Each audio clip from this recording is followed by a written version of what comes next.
tikulandireni kuchokera kuno ku Amaryllis Hotel mu mzinda wa Blantyre. Atibweretsa kuno ndi achipani chimenechi cha United Democratic Front UDF, pamene atiyitana atolankhani kuti tibwere kuno ali nafe mawu. Kuno mukutimva pa wairesi ya Times, komanso mukutionera live pa televisioni number 1 muno Malawi, television ya Times. Tilinso live pa Facebook page yathu ya Times 360 Malawi. Tikulandireni konse kumene muli. Mwambo umene uli pano ndi mwambo okuti akufuna ndithu achipani chimenechi ayankhule ndi atolankhani, press briefing. Atolankhani ndofunika kwambiri ku dziko lino, makamaka tikamakamba mbali ya demokrasi. Mauthenga amenewa kuti apite patali, imeneyo ndi ntchito yathu. Ndiye zikuoneka kuti posachedwapa mwambo umenewu ukhala kuyamba, koma kungokupatsani chithunzithunzi konse kumene muliko kuti ndithu pabwera akuluakulu pano ochokera ku chipani chimenechi cha UDF. Ndikuona kutsogoloku kuli mayi Aisha Mambo amenewa ndi MP, komanso amene ali chairperson, amene akuti ndithu ndi chairperson wa convention committee imene ikonza convention ya chipani chimenechi cha UDF. Kumene konso ndikuona secretary general achipani chimenechi ali kutsogoloku. Ndikuonanso mkulu wa chinyamata mchipanichi, president wa chinyamata mchipanichi ali kumeneku. Ndikuonanso ndithu akuluakulu ena ku chipaniku, monga acting publicity secretary achipani chimenechi cha UDF ali kutsogoloku, ndi akuluakulu ena ambiri. Ndaonanso ayoyani Mponera amene wanso ndithu ndi mayi mmodzi wa chipani chimenechi, ndiye atiyitana pano kuti ali ndi mawu achipani cha UDF kuti alankhule ku mtundu wa Malawi, ndipo akhulupirira kanema komanso wairesi ya Times kuti zipereke uthenga umenewu ku mtundu wa Malawi. Muno tili muno ndi monga ndanena ku Amaryllis Hotel, imene ndithu ndi rumu imene mwadzadzanso ena ndi ena otsatira chipanichi. Ena ndithu muno mwadzadza, komanso ena otsatira chipanichi, makamaka amayi ndi amene achuluka ali kuseriku. Kunjaku alipo ndithu amayi ochuluka kwambiri. Ndiye zikuoneka ngati nthawi ina iliyonse mwambo umenewu ukhala ukuyamba, chifukwa ndaona publicity secretary, acting publicity secretary achipanichi adzuka, soneza kuti nthawi ina iliyonse mwambo umenewu ukhale ukuyamba.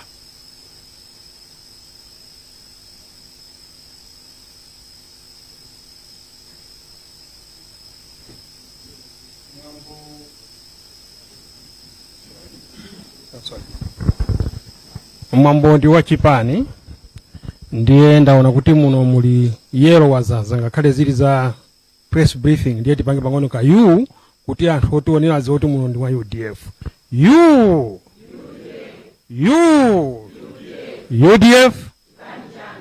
UDF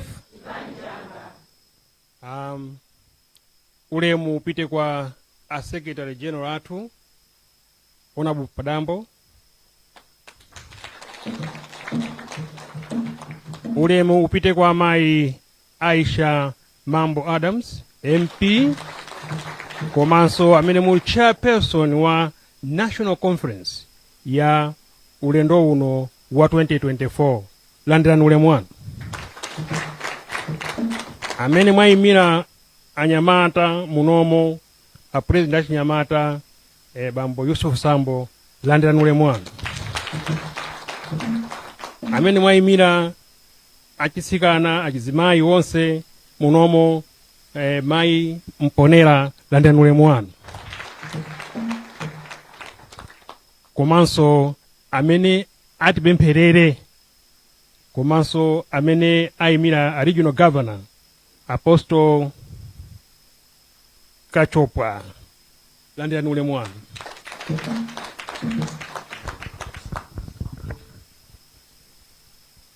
Ndiye tisanayambe zili zonse mmene ndanena muja, munomo mwabwera atolankhani wonse mulandire ulemu wanu, takulandirani kunoko kwa Amares Hotel kuti mugwire ntchito yanu imene mmagwira pofalitsa mauthenga. Ife a United Democratic Front timakhulupirira kunena kuti uthenga kuti ufike umayenera kuti uzere mu njira zake, ndipo njira ina ndi imeneyi ya atolankhani kuti muziwe zimene tikufuna kupanga. Ndiye tisanayambe china chilichonse ndi pemphe ya Apostle kuti muime mutipasepete.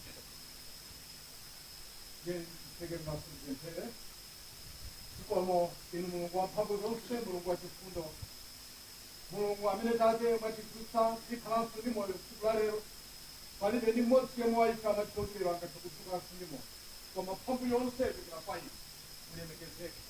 Nthawi ino ndi nthawi ya mtengo wapatali imene Yehova mwatisonkhanitsa ife ana anu mkani mwa chipinda chino, mukudziwa chimene mwatisonkhanitsira za chipani cha United Democratic Front. Tikupemphani inu Ambuye kuti mukatsogolere kuti china chilichonse Yehova chikayende mchimache. Tikupemphani inu kuti mukhale nafe.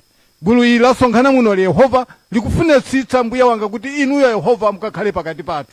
Tifuniranso mtsogoleri wathu amene Yehova kuti tsogolera mchipani chimenechi, kumuyika patsogolo kuti Ambuye mukamudalitse ndi kuti Ambuye chimene ife tikukhumba chikachitike. Mulemekezeke ndi kukwezedwa mu dzina la Atate ndi la Mwana ndi la Mzimu Woyera. Amen.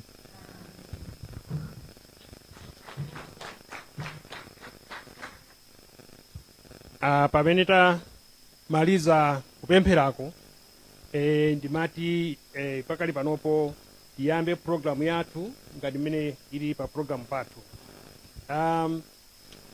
Mmene ndanenera muja kuti msonkhano uno ndi msonkhano umene tayamba sopano kuti chipani cha United Democratic Front pamene chikupita ku masankho a 2025 chiyenera kuti tidzere mu njira imene timanena kuti national conference.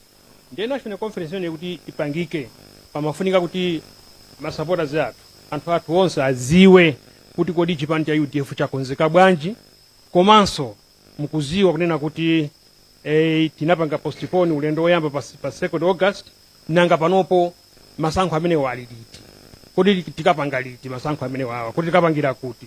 Zimenezo ndiye zimafuna kuti anthu aziwe, komanso makamaka anthu amene amasatira chipani cha United Democratic Front.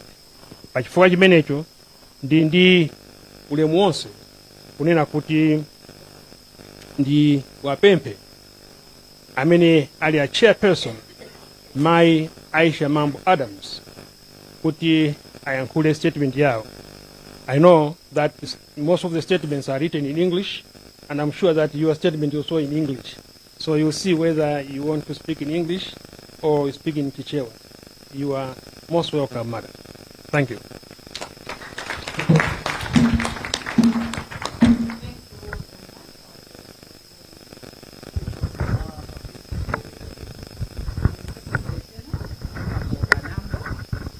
The President of the Youth in UDF, Honorable Sambo, Honorable Yoyani, who is representing the President of Women Wing, all NEC members here present, and all our supporters, members of the media. Good morning. Madzuka bwanji. Tadzuka bwino. To start with, I will take you through the introductory part of my statement.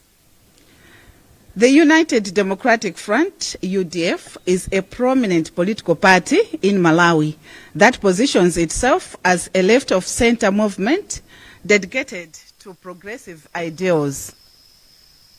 Since its founding, the UDF has advocated for policies that emphasize social justice, economic fairness, and inclusive growth.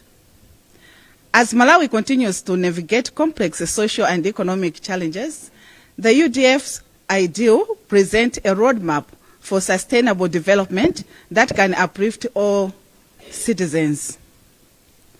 The UDF is a founding entity of multi-party democracy in Malawi, and pursuant to and in accordance to our constitutional requirement and our commitment constitutionality, I am pleased to announce that the party will hold its two-day National Elective Conference for 2024 at Comesa Hall in Blantyre, beginning on 2nd October 2024.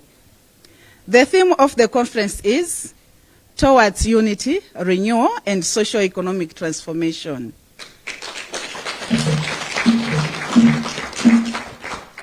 The National Conference comes at a time when all Malawians need to rise in defense of our hard-earned democracy during a devastating economic downturn as a result of global and self-inflicted challenges on one hand, and the absence of national leadership on the other, giving rise to the call towards unity, renewal, and the socio-economic transformation of our country. The UDF remains convinced that the only real hope for the future of our country and its people lies in the creation of democratic society based on upward control, political equality, and social norms. The conference aim is to elect a fresh team of leaders to drive the party to electoral victory in 2025 tripartite general elections. And of course, to form the next government. And reaffirm a united, renewed, and committed United Democratic Front for the people's interests. And rejuvenate the party that should be the best vehicle to bring about fundamental and radical socio-economic transformation and continue to champion democracy, engage in dialogue, and work collectively for a better Malawi. The Office of the Secretary General has officially, as our Constitution provides, issued an invitation to any interested and registered party member to avail themselves in contesting in any party position that suits their eligibility criterion, which I can confirm has already received a resounding response. The closing date for submission of nominations is 10th September, 6 o'clock in the morning. The UDF Constitution provides for an elective conference every 5 years, or at least a year prior to the next general election. And due to the fresh elections in 2020, the party resolved to hold its conference on the stated date above. And as a democracy pioneer, the UDF is pleased to declare that it shall hold a transparent, free and fair elective conference. The conference shall be attended by over 1,200 accredited delegates and invited guests from all over the country, and shall elect a new president, vice president, a national working committee, national executive committee, and presidents of the women and youth wings. Candidates for the positions above shall be valid card-carrying members. And those standing for National Working Committee positions shall be those holding a platinum category membership. Additionally, under Article 13D of the party constitution, no person shall be eligible for election in any position in the presidency. That's the president, first vice president, and second vice president, unless he or she has been a registered member in any membership category for a continuous period of not less than 5 years. Likewise, under Article 14D of the party constitution, no person shall be eligible for election for the position of the Secretary General and the Deputy Secretary General unless he or she has been a registered member in any membership category for a continuous period of not less than 5 years. Being a progressive party, the UDF has endeavored to encourage women and youth candidates to pay 50% nomination of all positions. The conference shall, apart from electing a new cohort of office bearers, review its constitution and make resolutions to reflect a forward-looking and transformative progressive party in line with the conference theme, taking giant steps towards unity, renewal, and socio-economic transformation of our great republic. Malawians should note that the UDF has formalized the autonomy of its women and youth wings, and the representatives of those wings shall provide an overview of the same after my presentation. The conference is expected to cost an estimated amount of 140 million Malawi kwacha and shall be funded through membership contributions, party stewards, and well-wishers. The UDF was undemocratically ousted from government in 2005 and has not performed well in elections since. During the period since then, the party has observed the tribulations that the country has undergone and has developed its strategy that will both lead to its victory and form the next government. The strategy includes the formation of autonomous youth and women wings. Malawians aspire for better governance, manifested by the rule of law, improved bread and butter issues that will lead to better livelihoods at the family level and a unified country devoid of segregation by class, gender, tribe, or faith affiliation, and respect for human rights. The party believes the conference shall in its resolutions use the conference theme as a guiding mantra to achieve the Malawian aspirations. The UDF at this stage also wishes to express its concern at the messy ongoing ID registration processes and would like to call on the relevant authorities to live up to their constitutional mandates in a manner that does not arouse any undue perceptions and calls on the citizens to register in masses. The UDF believes that an unfair or an uncredible voter registration process shall ultimately lead to an uncredible elections. The party shall continue to monitor the process and ensure that no citizen is impeded from registering to exercise their constitutional mandate. In 1994, the UDF became a legally recognized party, and as such, 2024 is its 30th anniversary.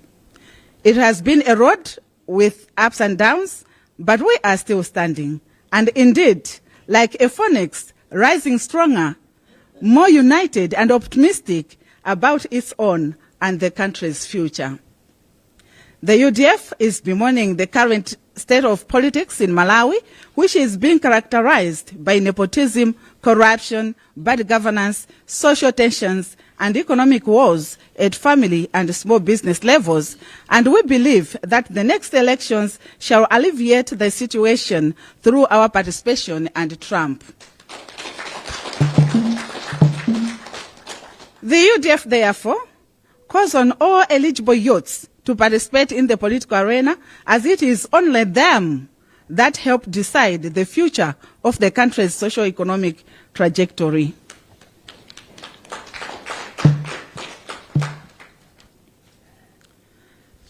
The party at this juncture would like to pay a huge tribute to its current and past patrons, veterans, leaders, and grassroots supporters that have given invaluable support and guidance for the well-being and sustenance of the party. Thank you very much for your attention.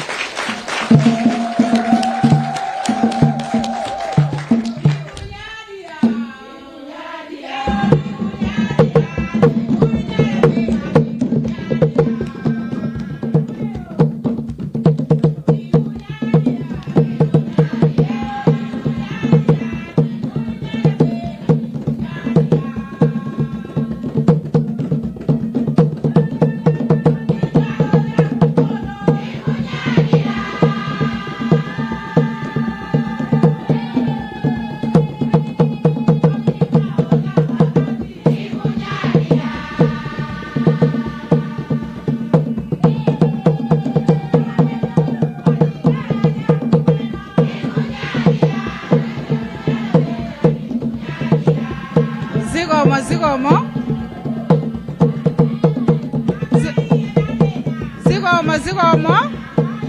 Nitilize.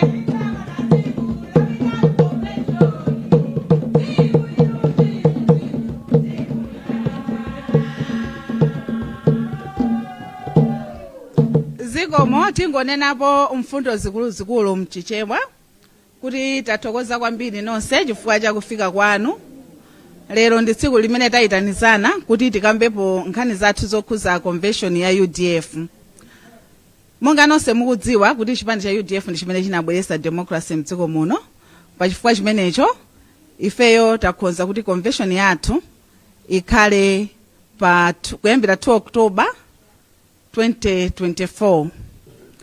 Ndipo tili ndi chiyembekezero kuti convention imeneyi ndi imene itasankhe atsogoleri amene atatsogolere chipanichi mu zaka zisanu zikubwerazi. Monga chipani chimene chinabweretsa democracy, tikukhonzeka ndithu kuti msonkhano wathu waukulu umene titakhale nawo chisankho chake chizakhale chokomera wina aliyense. Pasazakhale chinyengo china chilichonse. Koma ifeyo tidzaonese kuti democracy ndi ifeyo tinabweretsa mdziko muno. Msonkhano waukulu umenewu UDF kudzera mu office ya Secretary General analengeza kale kwa masupporters onse ndi members onse achipanichi amene angafune kuyimira mpando wina uliwonse kuti akhonza kutero popanda chovuta china chilichonse. Malamulo achipani chathu amanena kuti munthu amene akufuna kuyimira upresident kapena wachiwiri kwa president kapena wachiwiri kwa wachiwiri wa president ameneyo akhale kuti ndi membala wa chipanichi osachepera zaka zisanu ali membala wa chipanichi.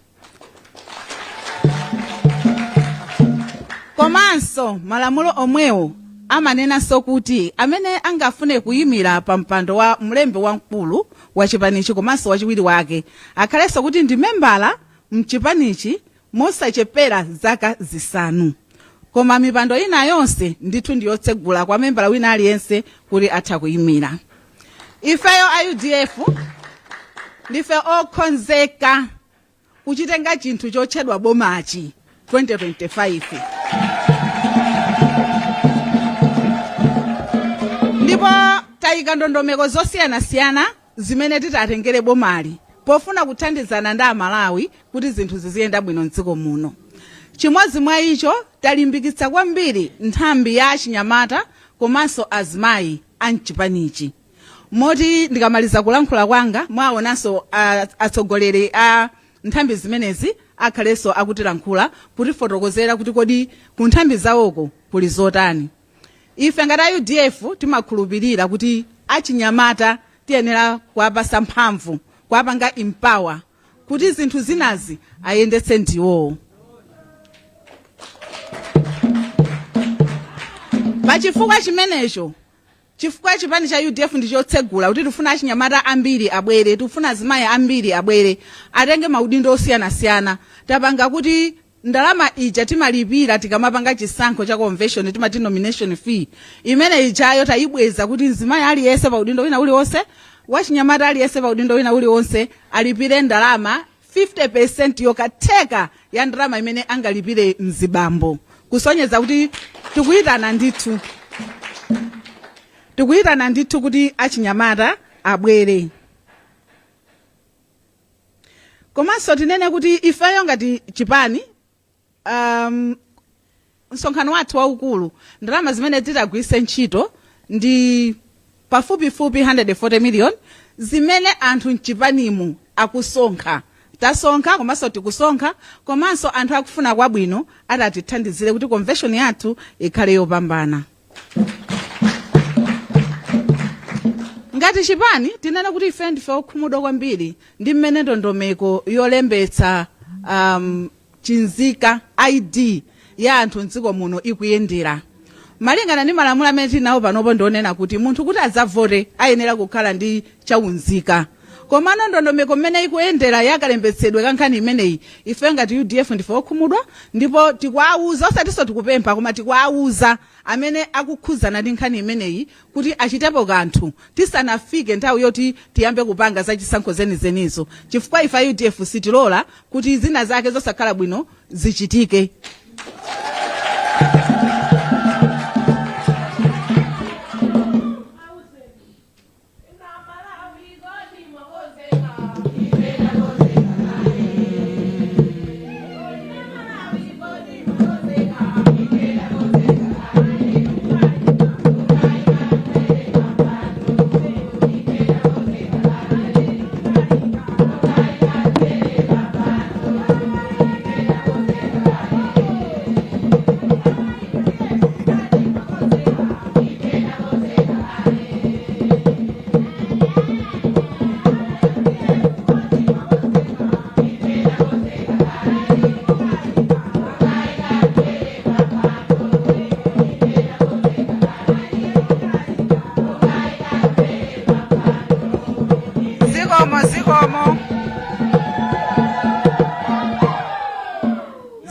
Zikomo ndimadziwa kuti kwinako mmafuna mnene kuti kwayika Aisha pampando.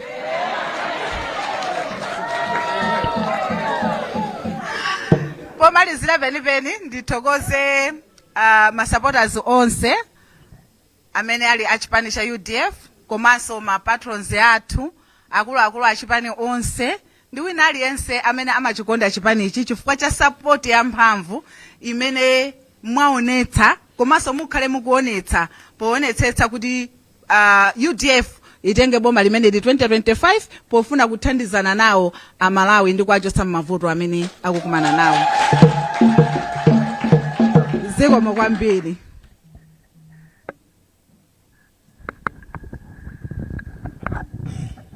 Mosataya nthawi pakuti za zinthu zake zili ndi nthawi imene yoti tikhalire muno. Ndiwapemphe president a youth amene mukuyimira achinyamata onse m'malawi muno achipani cha United Democratic Front Bambo Sambo kuti mpereke ka statement kanu briefly kuti tigwire nthawi. Thank you.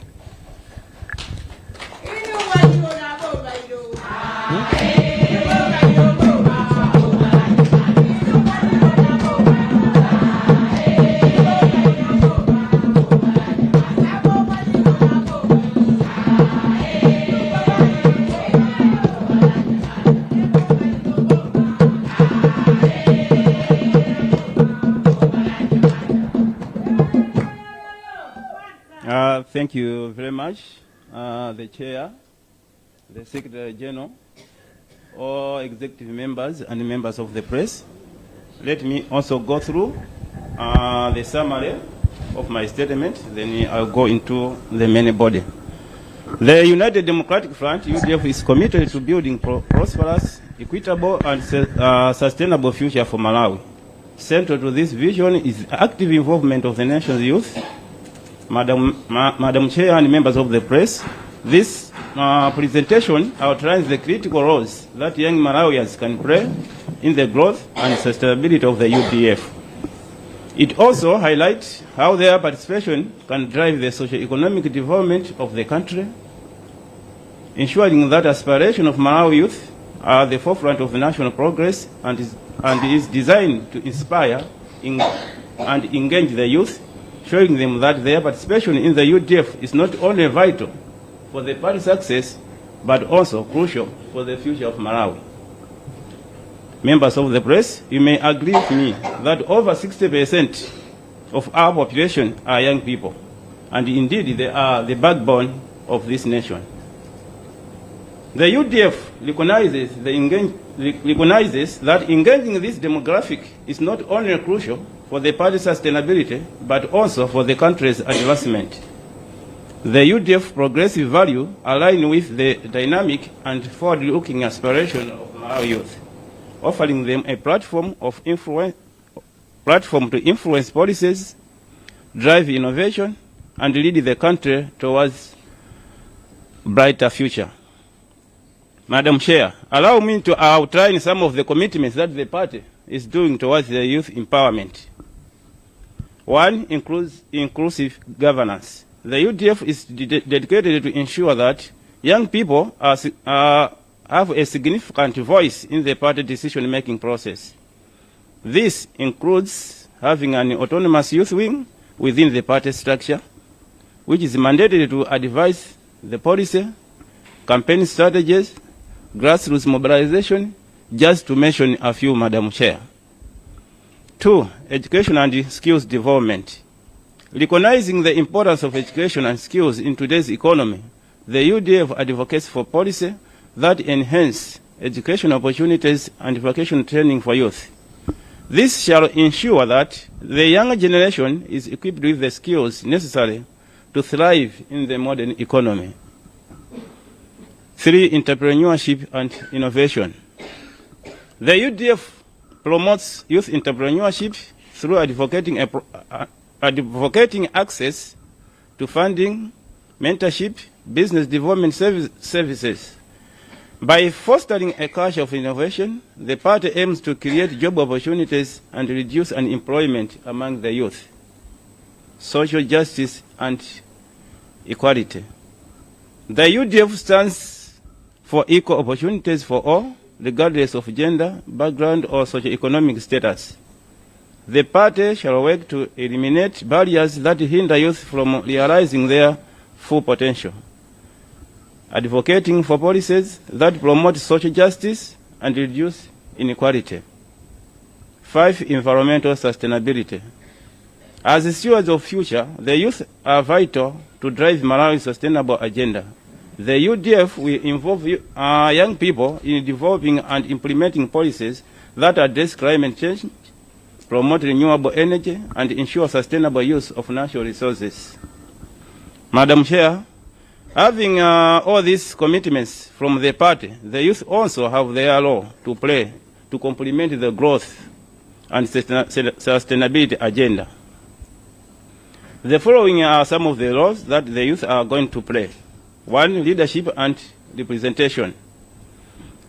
The UDF actively encourages young people to take up a leadership roles within the party. This is facilitated through the youth-specific leadership training programs and opportunities to participate in local and national elections of UDF candidates.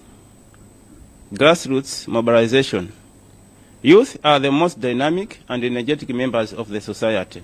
The UDF shall leverage this energy by involving youth in grassroots mobilization efforts, ensuring that the party message resonates with every corner of the country. Digital campaign and social media engagements. Today, in today's digital age, the youth are at the forefront of social media and online communication. The UDF shall harness this by empowering young members to lead digital campaign using platforms like Facebook, Twitter, Instagram, and the like, to spread the party's message and engage with the broader audience. Policy development. Young people are invited to contribute to the development of the UDF policy agenda. This ensures that the party policies reflect the concerns and the aspirations of Malawi youth, making the UDF true representation of their interests. Community service and volunteerism. The UDF shall encourage youth participation in community services projects.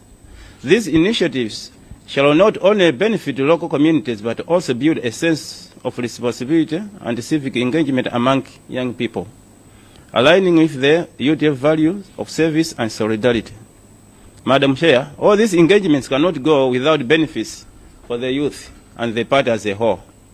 The following are some of the benefits that the party and the youth are going to enjoy for equal participation. Economic empowerment.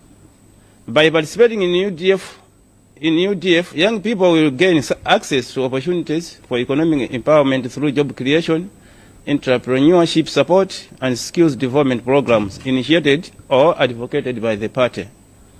2, political influence. Active participation in the UDF offers youth the chance to shape the political landscape of Malawi by influencing policy and leadership decisions young people can ensure that their voices are heard at the highest level of government. Social change. Youth-driven initiatives within the UDF will contribute broader social change in Malawi. This includes the promotion of equality, justice, and sustainable development, which are key pillars of UDF platform. Networking and mentorship.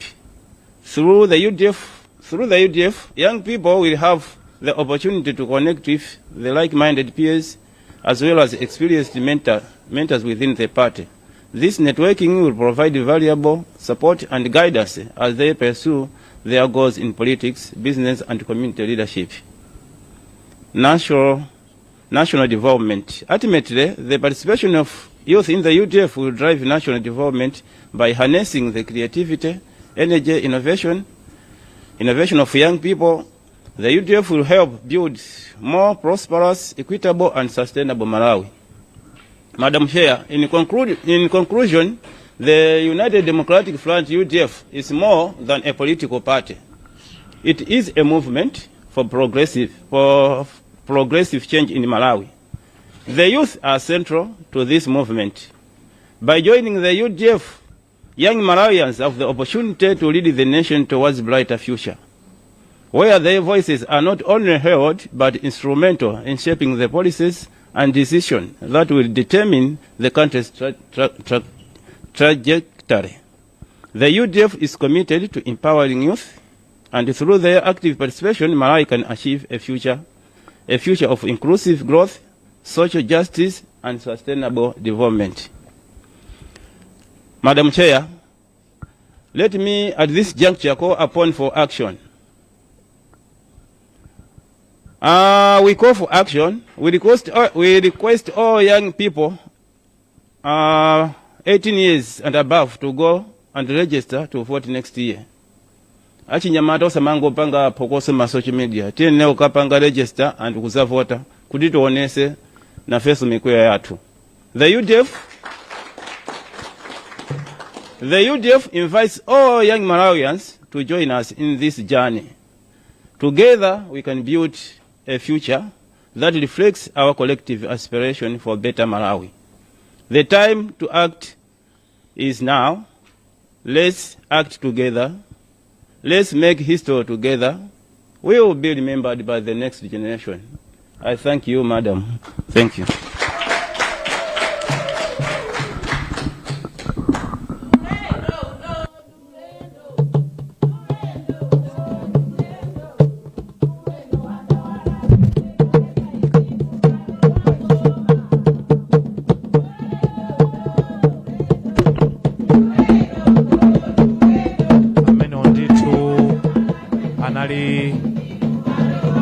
mtsogoleri kapena mkulu presidenti wa chinyamata ku chipani chimenechi cha UDF.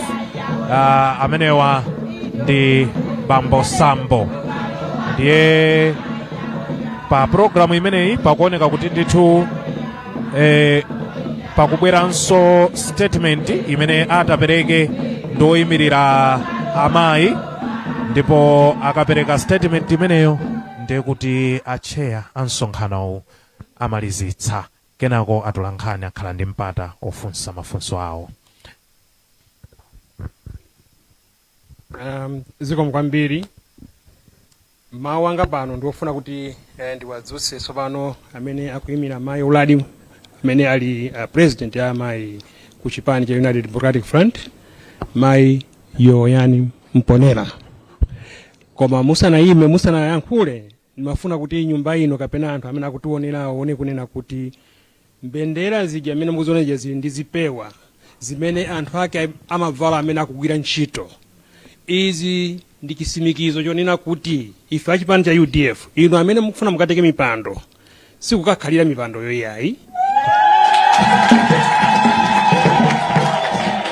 koma mukagwire ntchito yotukula chipanichi, komanso akakusankhani kupita mupite mboma mukagwire ntchito ya boma mwaubwino.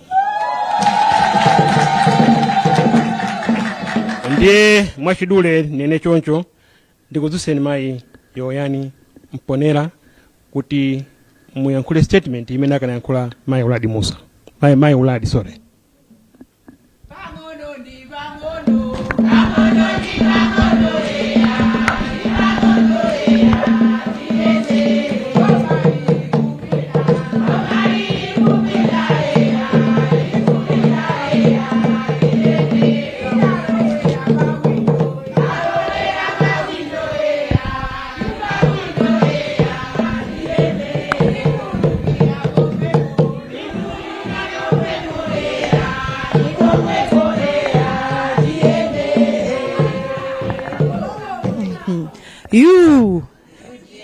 You ayi tithokoze zikomo monga mene anenera Honorable Yusuf Mawa then ndikuyimirira azimayi nonse azimayi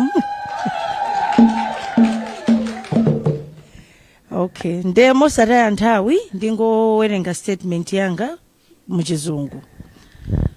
It is titled Advanced Women Empowerment for a Progressive Malawi. Executive summary goes by. The United Democratic Front is committed to fostering a progressive and inclusive society in Malawi where women play a central role in the national development. This representation outlines the UDF's vision and strategies for enhancing women's empowerment, highlighting the critical roles women will play in the party's growth and sustainability. It also emphasizes how their action participation will contribute to the social, economic, and political transformation of Malawi. Women in Malawi make up more than half of the population that are vital to the country's social, economic, and political fabric. However, their potential is often underutilized due to systematic barriers and traditional gender norms. The UDF recognizes empowering women not just moral imperative, but a strategic one. By enhancing women's role within the party and the broader society, the UDF aims to drive inclusive development and ensure that all Malawians benefit from the progress. This representation is designed to inspire and mobilize women across Malawi, showing them that their participation in the UDF is not only vital for the party's success, but for the broader development of the nation. UDF's commitment to women empowerment. The first point is inclusive governance. Number 2 is economic empowerment. Number 3 is education and capacity building. Number 4 is health and well-being. Number 5 is legal and social reforms. Roles women in the UDF's growth and sustainability. Pray. Number 1 is leadership and decision making. Number 2 is policy development. Number 3 is grassroots mobilization. Number 4 is advocacy and social change. Number 5 is community service and volunteerism. And the benefits of women's participation in the UDF have also been articulated in stages. The first stage is enhanced political representation. Number 2 is economic growth. Number 3 is social progress. Number 4 is stronger communities. And number 5, which is the last one, is cultural shift. And my last but not least point is strategic action for enhancing women participation. Number 1 is capacity building. Number 2 is mentorship and networking. Number 3 is advocacy and campaigns. Number 4 is partnership with women organization. Number 5 is monitoring and evaluation. And in conclusion, the United Democratic Front is dedicated to creating Malawi, a Malawi where women are fully empowered to contribute to the nation's growth and development. by actively involving women in the party's growth and sustainability. The UDF will not only strengthen its own ranks, but will also lead the way in building a more and just, equitable society. The UDF believes that women thrive and Malawi thrives. Call to action. The UDF calls upon all women to join us in this movement for change. Your voice, your leadership, your participation are crucial to a better future for the country. Together we can make history and shape that inclusive progress and prosperous for all. And together we can. Thank you.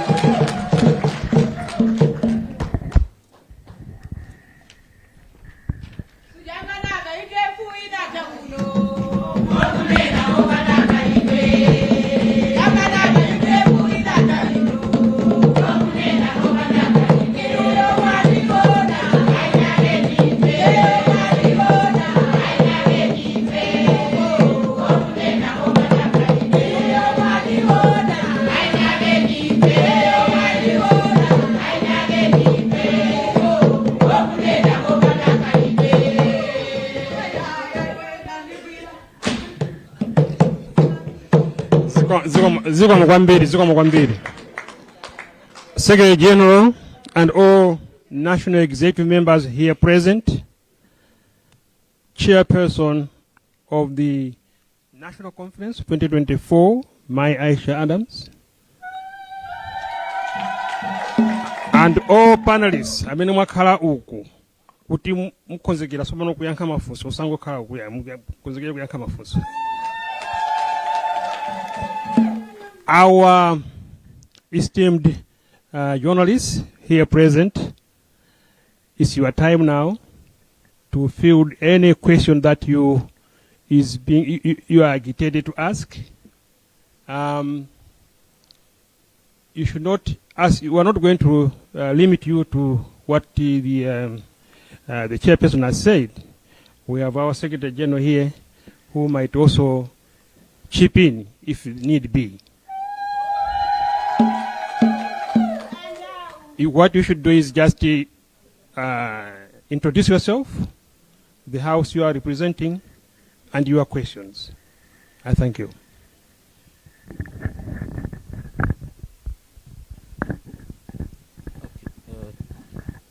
Jina langa ndi Christopher Sande. Nimagwira ntchito ku Zodiac. Ndi mafunso angapo awiri kapena atatu. Ndi mafunso awiri kapena atatu. Choyamba ndimafuna nimvetsetse kuti kodi mfundo zomwe mwafotokozazi muganiza kuti ndizokwaniradi kuti mungadzalowe mboma chaka cha mawa makapoganizira kuti chipani chanu chimene chimayamba 1994 munali ndi aphungu kanisakula kuitsa 85 pano muli ndi aphungu kandi 10 kusonyeza kuti chipanichi sinozi diving chikuta ngotero chikuita kumapeto. Ndiye mafuna ndimvetsetse kuti kodi ndondomeko izizi muganiza kuti ndizenizeni kuti anthu anga madzaonedi UDF ijama idziwa yakale chakuti ichi ndi chipani. Chachiwiri ndimafuna ndimvetsetse kuti kodi anthu amene akupikisana nawo pa president ndimafuna ndimvetsetse azimayipo imba matchula dzina la Atupere Muluzi namva bwino lomwe ndithu. Ndimafuna pa anthu amene apita akatenga nomination kodi Atuperewo akatenga kale nomination kuti apikisana nawo komanso ngati kuli kotheka mwina mutatifotokozera kuti ndi anthu enanso ati pa mpando wa president iwo amene aonetsa chidwi kuti akhoza kupikisana nawonso komanso maudindo akuluakulu ngati Secretary General ndi ena mwina mutatipatsanso chithunzithunzi. Zikomo kwambiri. Zikomo kwambiri. Zina langa ndi Isaac Salima, magwira ntchito ku Times. Ndimafuna ndingodziwa kuti mwina pa msonkhano wakulu umenewu mwayitananso zipani zina kuti zizakhale nawo taona mbuyo mu zipani zina zinayitana azipani zina inunso mwina mwachita chimozimozi komanso zimamveka kuti UDF ili pa mgwirizano ndi chipani cha DPP kodi zimene zinzoona ziko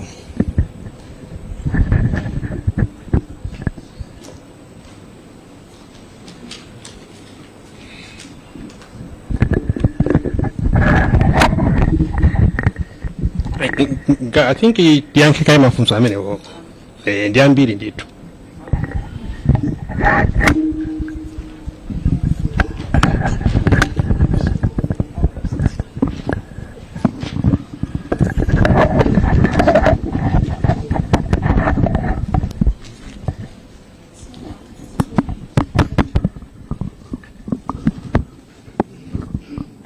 Zikomo kwambiri chifukwa cha mafunso amene mwatipatsa mafunso abwino ndithu.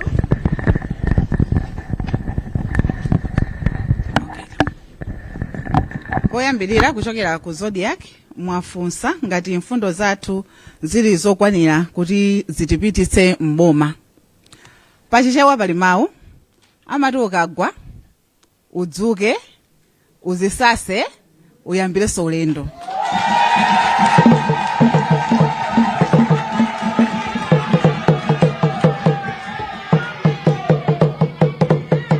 Inu mukudziwa bwino kuti UDF kuti zituluka mboma sikuti tinaluza chisankho, koma aliyense akudziwa zimene zinachitika. Koma kuyambira pamenepo mmene ndanenera mu statement mwanga kuti takhala tikupezana ndi mavuto osiyanasiyana, ndiye kufikira pa tsiku la lero tabwera pamodzi tagwirizana zochita ndipo tili ndi chikhulupiriro kuti chinthu chotchedwa bomachi tikuchitenga 2025.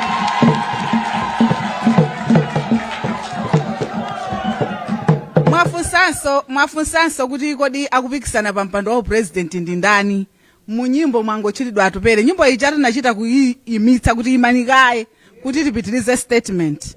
Sindikudziwa ngati azimayiwo akanapitiriza kuti wina ndi ndani so amene akutenga mpandowu, koma ifeyo ngati a organizing committee mmene ndanenera kuti ma nomination titseka pa 10 September 6 o'clock in the morning.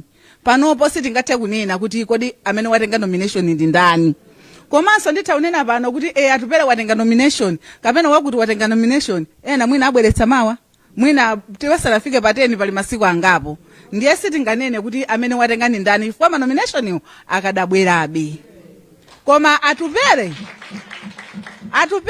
ali ndi ufulu ngati munthu wina aliyense amene ali wa chipani cha UDF, member wa UDF, kutenga nawo nomination ndi kupikisana pa mpando wina uliwonse.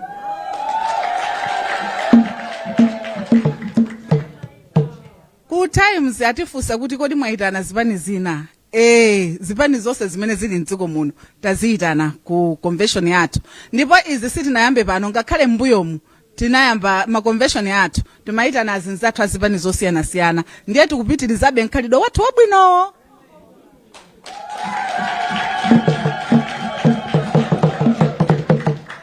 Tafunsidwa ngati tili pangwirizano ndi DPP kapena ngati titakhale pangwirizano ndi DPP pa chisankho cha 2025 chimene chikubwera. Ndinene unena kuti convention imene tikupangayi ndimene itatulutse atsogoleri amene atazakhale pansi ndi kukambirana kuti kodi nkoyenera kupanga mgwirizano kapena ayi.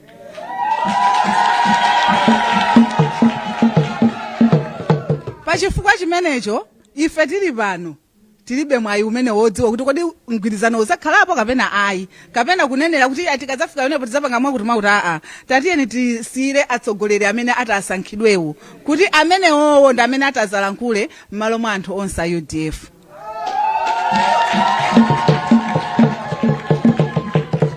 Zikomo kwambiri ndikhulupirira ndayankha mafunso onse.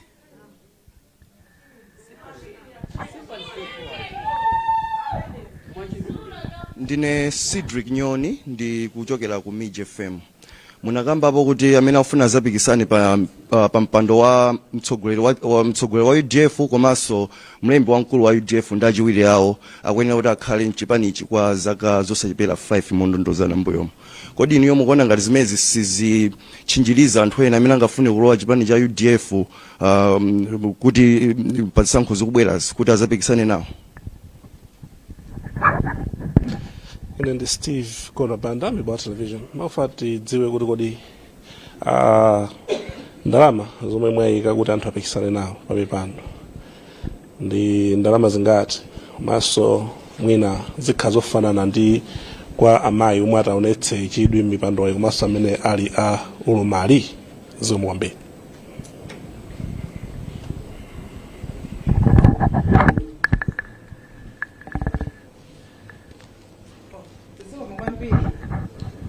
tafusidwa pakuti kuchokera ku miji kuti tanena kuti pali malamulo oti amene angapikisane pa mpando wa president kapena otsatira awo komanso mlembi wamkulu titero kuti secretary general kuti ayenera kukhala membala wa chipanichi mosapichepera zaka zisanu ndicho nchodi ndipo amene wawa ndi malamulo amene ku UTF uko tinagwirizana sikuti tagwirizana lero kapena dzana kapena poona zimene anzathu zakhalira iye ndi malamulo achikhalire akalikali amene takhala tikuyendera mchipanichi.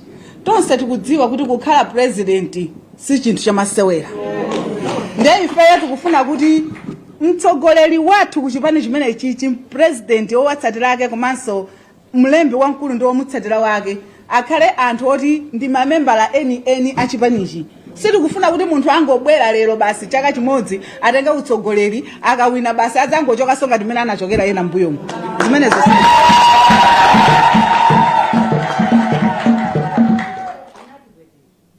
funso lina ndilonena kuti kodi ndalama zimene mukuti ma nomination izi ndi ndalama zingati zoti ma youth komanso azimayi apereka half. Sindinga nene bwinobwino ndondomeko yake imene ilili list apapa ndilibe koma ndikukumbukira kuti pa president ndi 1 million komanso maudindo ena ndi ma 750,000 kufika mpaka ku 200,000 malingana amene maudindo alili. Ndiye tikunena kuti ngati munthu ngati Aisha Mambo akufuna upresident akapikisane ndi atupere akalipire 1 million Aisha akalipire 500 chifukwa chipanichi chikufuna azimayi maudindo mmene mundimene takakula so makwambiri.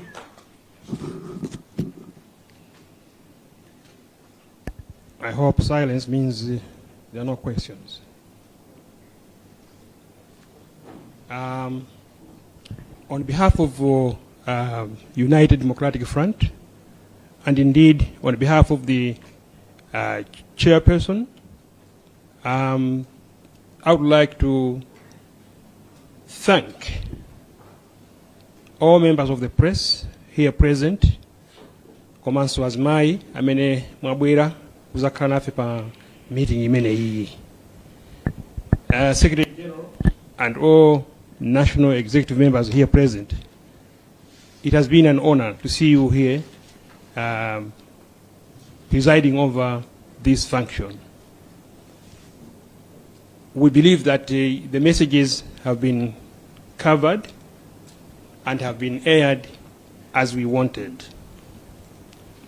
Koma ngati pali zinthu zina zimene mufuna bimwafunse asukulira athu ali panowa muli ndi ufulu umenewo tikangotha kupanga press conference imeneyi kuti kunjaku kukhalanso nthawi yokuti mukhoza kufunsa mafunso ngati mudafuna kuti mufunse mafunso. Chachikulu nchakuti uku nkuyamba kwa ulendo wathu wa 2025 amene amakayikira kunena kuti chipani cha UDF kapena kuti chinatha kapena sichipita ku convention kapena chilibe ndalama nchosauka nokha mukhoza kuona kunena kuti koma osauka anamenya nkhondo. Ndipo ndi chikhulupiriro chonse nena kuti ulendo uno musakangoti yesa yayi situkayesa yayi koma tukapikisana masankho a 2025 square. Pachifukwa chimenecho tikufuna kuti nkuona kusogoloku muona kuti tachita represent magulu onse ofunikira kuli achisikana kumeneku kuli achinyamata kumeneku komanso tini madalanso komwekunso chifukwa simaziwa kuti mmene mutemo zimira moto. Malo mwa chipani chonse a Secretary General ali apa ndifuna kuti ndikuthokozeni nonse komanso mwabalira tithokoze atolankhani onse makamakanso inu a times amene mwatilolera kuti msonkhano umenewu uyende ndithu pa television komanso pa wireless. Zikomo kwambiri.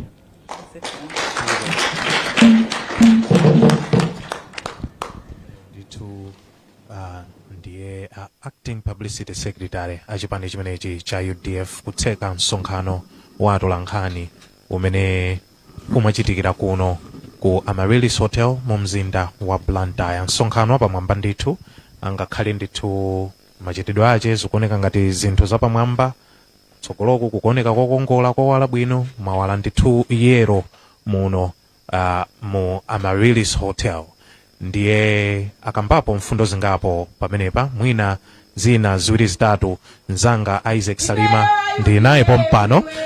Isaac, waona bwanji msonkhano wa atolankhani umenewu?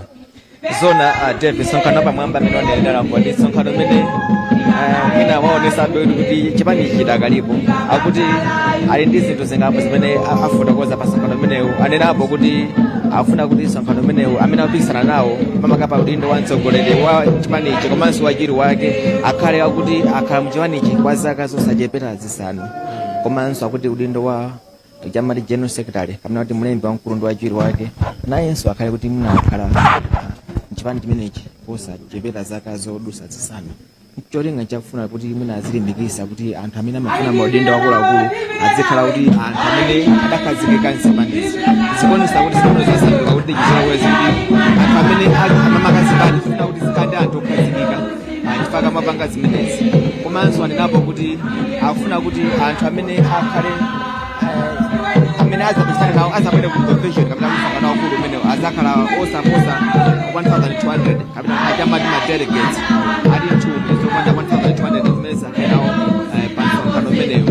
Komanso akamba kuti budget kapena ndalama zimene ayika padera kuti ayitise msonkhano umenewu zosachepera 140 million kwacha, koma kuti ndalama zimene zichokere kwa nthumwi za chipani zimenezi. So zikuonesa kuti ndi chipani chimene chakonza ndi ndondomeko zake. Atafunsidwa kuti kodi mwina ine mukuona ngati chipani cha UDF nacho kamboma mukuona ngati chitha kubwereranso, afotokoza kuti akuti ukagwa uzizisasa kuti ukonzekerenso ulendo wina. Akuonesa kuti iwowa achalira ndithu kuti mwina akhalenso akupanga chipani akubwereranso boma makamaka. Anachoka mboma chaka ya 2004 amene apita amama kapinga mtalika mali mpinga mtalika adatuluka mchipani chimenechi kukhazisa chipani chawo cha GDP. Choncho akunena kuti chipani chimenechi chokonzeka kubwereranso boma. Komanso anena kuti afuna kuti anthu amene atasankhire pa msonkhano umenewu na amene atachite chiganizo kuti ikali mu alliance kapena ayi. Zimamveka kuti iwowa ali mu alliance ndi chipani cha GDP, komanso kudziwa bwino kuti anapanga mu alliance chipani cha GDP mbuyo kumano panokumanena kuti sanganeneretu malinga ndi kuti mwina amene akapange chiganizo chimenechi amene angawasankhenso pa msonkhano waukulu. Choncho mwina zazikulu zimene zakambira pa msonkhano umenewu zimenezi. Chabwino, taonako nkhope zingapo, nkhope zachilendo kutsogoloku. Lero zina zachinyamata ndaona Generalino Lemani amene ndi mwana wa Malemu Dumbo Lemani analipompa. Ndaonanso pali achiku cha Nthunya, iwaso ndi mwina wachinyamata wina, ndi achinyamata ngapo komanso amayi aonekera kwambiri ku msonkhano kuno. Tidzinena kuti mwina chipanichi chikukonza zoyika patsogolo achinyamata mwina ndi amayi. Zikuonesa chocho pake mtsogoleri wawo nyamata amene ndi Yusuf Sambo nawonso kwa ine ndikuyamba kuwaona ndezikuonesa kuti na zipani zindi ndondomeko yofuna kubweretsa nyamata. Anthu amene ndi mwadziwa mbuyo muja mwina afuna kuti mwina akhale ngati akwacho sapo kuti abweretse ena achilendo. Waona lero kuti mwina achina Yusuf mwawo sana yankhule kwambiri akendanga mamaka amene secretary general achipani chimenechi sana yankhule kwenikweni. Mwina afuna kubweretsa breed yatsopano kuti akamabwera anthu atsopano mwina anthu azikhala nawo chidwi kuti atibweretsa zinthu zatsopano. Choncho zimene zimene zikufuna kuti zibweretse anthu atsopano kuti mwina anthu aoneko mwina kusintha kapena ayembekezere kusintha, kupeza mwina anthu akhala kwanena kuti zipani zikumabweretsa anthu omweomwewo amene kuti ma-recycled politicians. Ndiye mwina afuna kubweretsa kuchosa chithunzi ya kuti iwonso mwina afuna kubweretsa anthu omweomwewo afuna kubweretsa ndale mwina zosinthika. Nkhani ya anthu kukhala mwina membala wa chipani kwa zaka 5 kuti ukayimire pa udindo kaya wa president, first vice president, second vice president ndi maudindo ena ayika zaka. Nkhani imeneyi tinayiona ikuvuta kwambiri ku chipani cha Malawi Congress pa nthawi ya convention yawo. kuchipani cha UDF tiyembekezere kuti ziyende bwinobwino kapena kutha kukukaso mwina mipungwepungwe ina? Mwina sindikayembekezere kwambiri mwina potengera kuti chipani ngati MCP mwina chipani chimene chili mboma ndiyo mazuwa chipani chikakhala mboma anthu ambiri maso amakhala kumeneko komano ngati chipani ngati UDF mwina sindikuyembekeza kuti anthu akhoza kukhala opikisana kwambiri kapena kuti ofuna maudindo ngati amene ochuluka komanso mwina iwo amene amanene akunena kuti zimene zizokhazikika ku chipani chimenechi akunena kuti sizalero sizinayambe pano zayamba mbuyo mpeza zokhazikika amanena kuti amafuna ndithu kukhala ndi anthu amene akhala mchipani kwa zaka zochuluka cholinga chakuti azikhala ndi anthu okhazikika faili ena amakonda kusinda zipani ndi mwina ukayiwunikira mfundo imeneyi pena imakhala bwino malinga ndi kuti mwina imayika pa maudindo atsogoleri okhazikika mzipani komanso pena mwina imakhala ndi kutchingaso ena uone anthu amene akhala zaka mwina zitatu kokhulupirika ndiye kuti alibe mpata mana zikhoza kupereka mpungampunga pang'ono komanso mwina mbali ina zikhoza kuchosaso chililo chamangosundasunda chamati anthu oti chilero aluku akatuka mboma apita chipandi china mwina zimene zikhozaso kuchepesako mbali ina chililo meneko. Pomaliza penipeni ungapatse chithunzithunzi chotani anthu mwina mmene unalili msonkhanowu kuno ungapatse chithunzi chotani? Ndiko zapereka chithunzi yakuti UDF chaoneka kuti idakalipo ukaona nsalu zimene avala ochemerera chipani chimenechi zina zikuoneka zatsopano zina zakalekale amangozisunga komanso anthu abwera maunyinji komanso zikuoneka kuti dongosolo la pano linali labwino ukaona kutsogolo mmene apangira organize zinthu zawo zikuoneka za dongosolo oyankhula kuyika mwadilopeko bwinobwino iza kuti ndi chipani chimene chikufuna kuti chikhale ndi zinthu zina zachilendo komanso za dongosolo ndichoncho zinthu zayenda bwino kuno kuti chonse chayenda bwino tingoyembekezera kuti pakomakwana pa 3 October akukomesa home Blantyre imene kuzakhale zonse kumati zonse kuti achisankha sopano asogoleranso pano ndione kuti mwina kuchoka penepo ziyende banje komano sanapange rollout kupanga alliance kumanena kuti amene atawasankhe kumenewa maudindo akuluakulu amene angapanga chiganizo kumeneko. Chabwino mzanga Isaac Salima ndithokoze kwambiri kuno ku Amaryllis Hotel msonkhano wa atolankhani watha ndipo chachikulu chimene tamva kuno nchokuti msonkhano waukulu wa chipani chimenechi cha United Democratic Front UDF uchitika kukomesa ho mu mzinda wa Blantyre pa 2 ndi pa 3 Oktoba mwezi wa mawa. Ife a Wailesi ya Times komanso Kanema wa Times tinali pano kukubweretserani msonkhano umenewu wa atolankhani moyitanidwa ndi chipani chimenechi cha UDF. Zipani zina zikatiyitananso kuti tikapereke uthenga kwa Malawi ifenso tidzapezeka tili kumeneko ndithu. Ino ndi nthawi yachisankho tikulowayi zipani zimafuna kuti anthu adziwe zinthu zimene zikuchitika zinthu zimene akufuna zinthu zimene akuchita ndiye tikutsimikizireni kuti khomo lathu ife a Times ndilo masuka kwambiri. Bwerani ndithu tipezeni mudzakumane ndi akuluakulu athu azamalonda kuti adzakuthandizeni tidzapezeke nawo ku function imene inu mukudzachititsa.